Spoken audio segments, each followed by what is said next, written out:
Good morning, kids. Today we're going to learn about how to divide using a technique called the Carpenter Square technique. How many people have family or relatives that are in the construction business? If you have a relative who's an architect or somebody who does construction, this is something that they use to make sure that everything's level, or when they're cutting something, make sure that it's level. We're going to use the Carpenter Square to make sure that we get to the proper quotient that we need. So here we have our dividend divided by our divisor, and here's the quotient.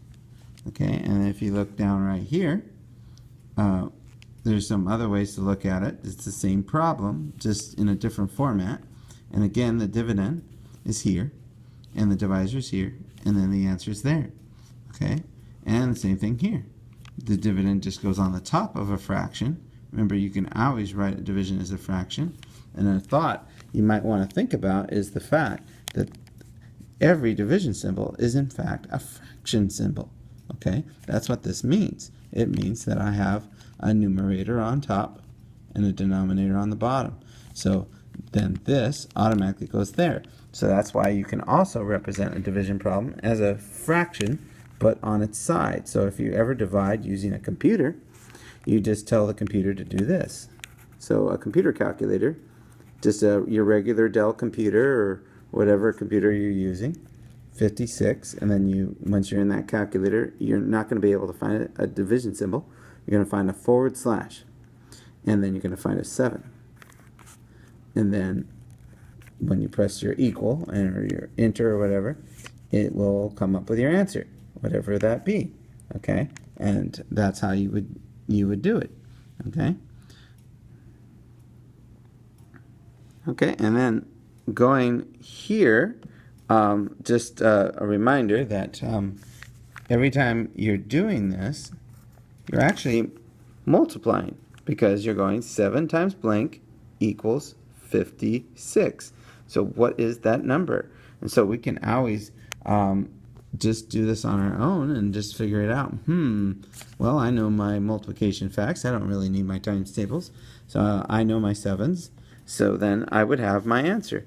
I would just be like, oh, okay, I remember what 2 factors of with 7 as one of the factors equals 56. Aha, I know what it is. And then you have the answer for this division problem, and you put it in right here.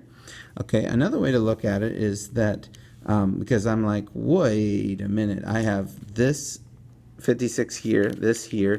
I can't memorize all these different ways that it looks at. I look at these different ways and it confuses me. I can only do boxes, or I only could do this way, or maybe I'm weird and I can only do it this way.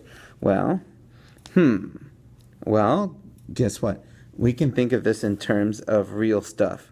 I have 56 cookies, and that's our dividend.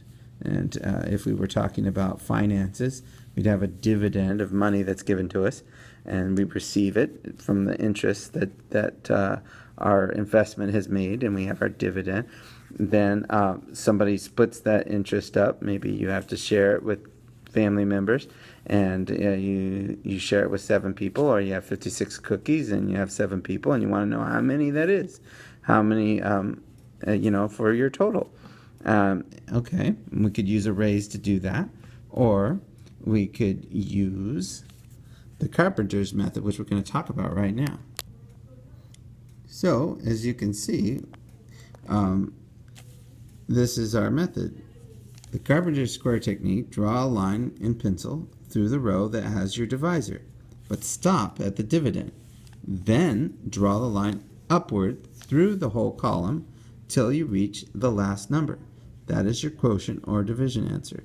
Teachers, if this is helpful to the students and they want to copy this down to remind them, they can. P.S. Remember that a division equation is nothing more than a multiplication problem that already has the answer but is missing one of its factors, just like we talked about right here. Okay, so let's get to it. So we're going to make a Carpenter square, and remember, we start where? We start where we start with our divisor. So now that we know our parts of our division problem, where is the divisor? Yes, in this case, it's the second number. Okay. For us younger kids, fourth grade and below, if we're doing division, it's pretty easy because we know that the bigger number is the one probably being split up. When you get into the older grades, this could be reversed. I could have a small number here, but then that would be the one split up by the larger number, and that makes for decimals. So when we're talking about converting fractions into decimals, it's because the fraction isn't like this number. It's a small number on top, and it's still being the divisor. It's still a dividend, and it's still being put in here. But in this case, it's easy. So fourth grade and below, we see a big number in the division problem. We're like, I don't know what to do. Oh, yes, you do. The bigger number gets divided by the smaller number. But in this case, please remember that there is an order in which you do this. If you see this kind of problem, then the number to the left is being divided by a number, and that number that it's being divided by is the divisor. So we need to find the divisor, which is 7. And we're gonna stop when we reach the dividend, this number. So let's go find it. So there's our 7s, and this is where we were writing before. Now we're gonna keep going until we get what number? 56. So we're gonna keep going, stop. See, and now we look at our Carpenter square. Well, this is the first part of it. Now we have to go up. Now it says keep going until you reach to the, well, in this case, till you reach the last number. You can go nuts and go all the way up if you want to. You don't really have to go there. You just go to the last multiple before you hit the ceiling here. Or you can go up to it. It doesn't matter because you'll still get the same number. And what is that number, guys? Yeah, it's 8. So 7 times 8 equals 56. 7 times 8 equals 56. And you can see that if we were doing the bullseye, you would see that it would intersect right here at the 56. And you can always add it if you don't believe me. 8 rows of 7 or 7 rows of 8, and add them on top of each other, and it works every time. Okay, so enjoy, and remember we can do more of these, kids. Teachers, you can just pause the video and write another problem. Or we could do another problem.